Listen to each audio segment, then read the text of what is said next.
Assalamualaikum warahmatullahi wabarakatuh. Alhamdulillahilladzi an'ama alaina bi ni'matil iman wal islam. Asyhadu alla ilaha illallahul malikul alam wa ala alihi wa ashabihi amma ba'du. Pada yang saya hormati Bapak Muhammad Ali MPDI selaku dosen pengampu mata kuliah Fikih Munakahat.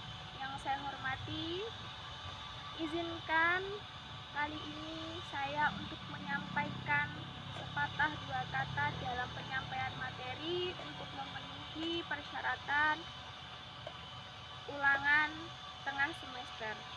Perkenalkan, nama saya Nisrofatul Hamidah Alimah, NPM 1901011088, Prodi Pendidikan Agama Islam, semester 4. Pada kali ini saya akan menyampaikan tentang materi pernikahan.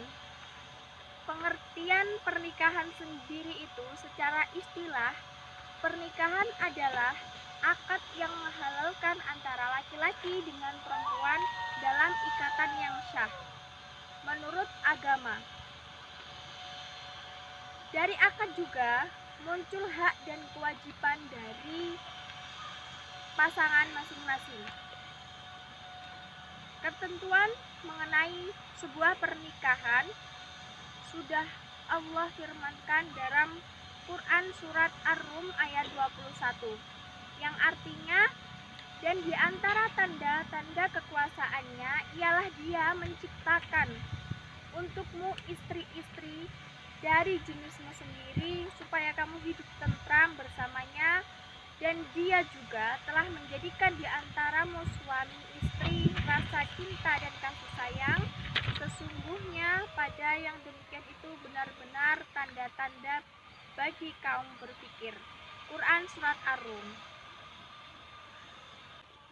Hal ini seperti sabda Rasulullah SAW yang berbunyi, "Wahai para pemuda, barang siapa di antara kalian berkemampuan untuk menikah, maka nikahlah. Karena nikah itu lebih menundukkan pandangan kita dan lebih membentengi farji atau kemaluan dari kita sendiri. Dan barang siapa yang tidak mampu, maka hendaklah ia berpuasa. Karena puasa itu dapat membentengi dirinya dari hal-hal maksiat." Hadis riwayat Bukhari dan Muslim. Jadi demikian, berdasarkan konteks dan keadaan yang dialami seorang muslim, bahwasanya hukum dalam menikah adalah sunnah. Tetapi dalam demikian Rasulullah SAW bersabda, "Nikahilah wanita-wanita yang bersifat penyayang dan subur ataupun banyak anak, karena aku berbangga-bangga dengan jumlah kalian di hadapan umat lain kelak pada." Baik, selanjutnya kita akan lanjut ke materi selanjutnya, yakni materi syarat dan rukun dalam pernikahan. Itu yang paling utama adanya calon mempelai laki-laki dan perempuan. Yang kedua adalah wali untuk mempelai perempuan, dari mempelai perempuan. Jadi yang ketiga yakni adalah saksi dari kedua belah pihak. Jadi saat dilaksanakan akad pernikahan tersebut itu maka harus ada dua saksi masing-masing. Yang keempat adalah mahar. Nah, mahar atau mas kawin ini sangat penting dalam pernikahan. Baik, selanjutnya kita akan membahas tentang peminangan. Peminangan itu sendiri adalah dilaksanakan ketika sebelum pernikahan atau akad itu dilaksanakan. Biasanya untuk memperkenalkan diri terlebih dahulu dari pihak laki-laki dengan pihak perempuan. Peminangan itu setelah ditentukan pilihan pasangan yang akan dinikahi, maka si laki-laki tersebut akan meminang si wanita tersebut untuk dinikahi sesuai dengan kriteria bagaimana yang telah laki-laki itu inginkan. Peminangan adalah penyampaian kehendak, keinginan dari laki-laki kepada pihak perempuan dalam bahasa Melayu itu disebut dengan peminangan, tetapi kalau dalam bahasa Arab itu disebut dengan hibah. Hukum peminangan di dalam Al-Quran dan hadis, banyak yang membicarakan hal peminangan. Namun tidak ditemukan secara jelas dan terarah adanya perintah atau larangan melakukan peminangan itu sendiri, sebagaimana perintah untuk mengadakan pernikahan itu dengan kalimat yang peminangan ini adalah mubah, jadi boleh dilakukan apabila sudah waktunya yang tepat itu dilakukan gitu. Atau menyampaikan ucapan peminangan itu ada dua cara. Yang pertama itu menggunakan ucapan yang jelas dan terus terang. Yang kedua menggunakan ucapan selanjutnya, yakni tentang akad nikah. Akad nikah adalah perjanjian yang berlangsung antara dua pihak laki-laki yang melangsungkan pernikahan ataupun ijab qabul. Dalam pernikahan, yang dimaksud dengan ijab qabul adalah seorang wali atau wakil dari mempelai perempuan mengemukakan kepada calon suami anak perempuannya atau perempuan yang di bawah perwaliannya. Jadi akad nikah itu boleh dilaksanakan secara sederhana, boleh dilaksanakan secara besar-besaran, itu tergantung dari keluarga masing-masing. Launa sendiri tidak boleh diwakilkan.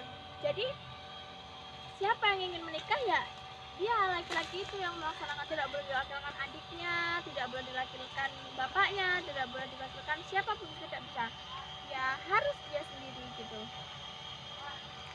Akad nikah di Islam itu berlangsung sangat sederhana, terdiri dari dua kalimat, ijab dan qabul.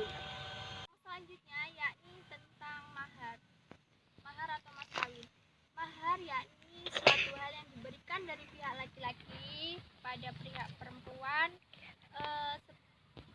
sebagai pengikat ataupun sebagai tanda bahwasanya wanita tersebut sudah dinikahi oleh seorang laki-laki.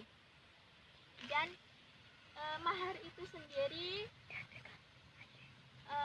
dikatakan sebagai syarat wajib dalam pernikahan, karena kalau tidak ada mahar maka syarat sahnya tidak terpenuhi dalam pernikahan gitu.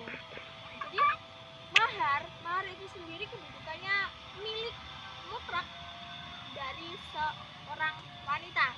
Nah, mahar ini bisa laki-laki yang memberikan ataupun perempuan yang meminta seperti itu. Dan sebaik-baiknya wanita ialah yang meminta maharnya sedikit. Dan ciri-ciri wanita yang solehah itu apabila dia meminta maharnya sedikit, tidak berlebihan gitu. Memberikan mahar itu kepada seseorang yang lain ya tidak apa-apa jika wanita itu sudah ikhlas gitu. Jika ingin dipergunakan untuk keperluan keluarga ya tidak apa-apa. Jika wanita itu ikhlas, caranya wanita itu harus ikhlas.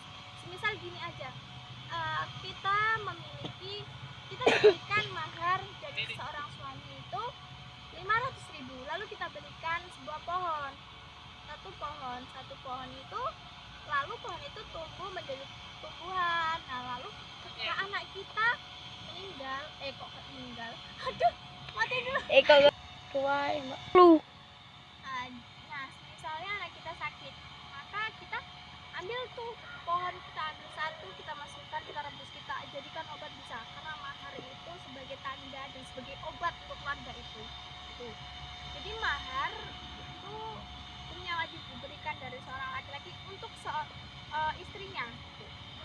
Dan mahar itu hak mutlak untuk seorang istri yang diberikan dari suaminya. Materi yang selanjutnya yakni tentang poligami dalam Islam. Nah, mengenai konsep poligami ini sendiri, poligami itu yang paling umum itu ditemui adalah laki-laki yang menikahi beberapa wanita atau perempuan dalam satu waktu. Maksudnya ini dalam waktu itu laki-laki itu menikah lagi lalu menikah lagi. Nah, itu dinamakan sebagai poligami. Disebutkan di dalam kitab dan hadis bahwa beristri lebih dari satu memang diperbolehkan bagi laki-laki yang memenuhi syarat tertentu. Salah satu syarat bagi seorang laki-laki untuk menjalankan poligami adalah harus mampu dan adil. Jika seseorang laki-laki itu tidak mampu dan tidak adil, maka tidak boleh dilakukannya poligami.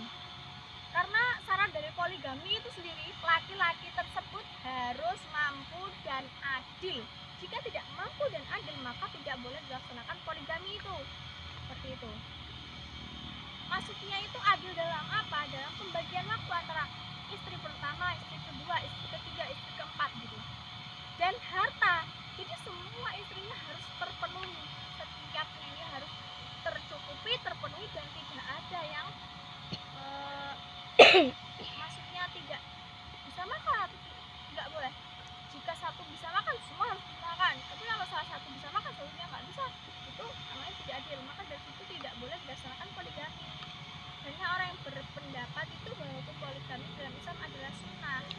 Namun jika dilihat dari sisi hukum, umumnya para ulama berpendapat bahwa poligami sesungguhnya bukanlah sunnah, melainkan mubah, boleh, bukan sunnah, tapi mubah. Poligami tentu bukanlah sesuatu yang dilakukan oleh siapa saja. Ketika hendak berpoligami, seseorang laki harus bercermin dahulu apakah ia memenuhi syarat untuk melakukannya atau tidak. Seperti itu.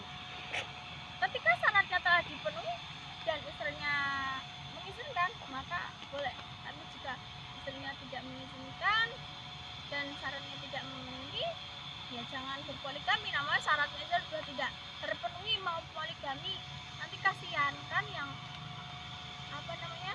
istri yang satunya gitu.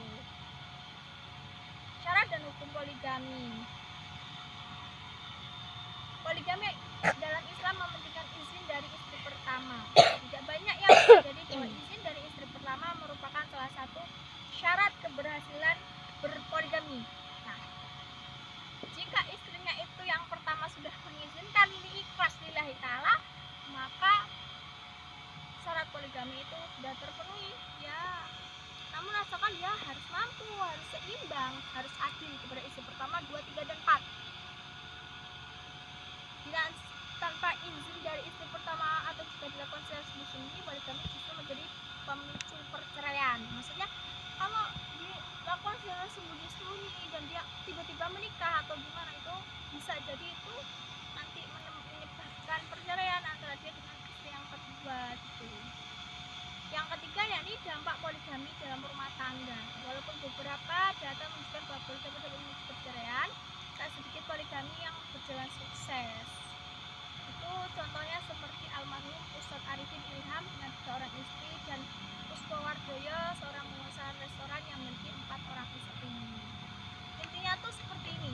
Ketika ingin poligami, 1, dapat izin dari istrinya. Yang kedua, harus adil dan mampu membagi waktu dan harta kepada istrinya. Seperti itu. Cukup sekian dari materi yang saya sampaikan. Banyak sekali kekurangannya, tidak ada lebihnya. Saya mohon maaf.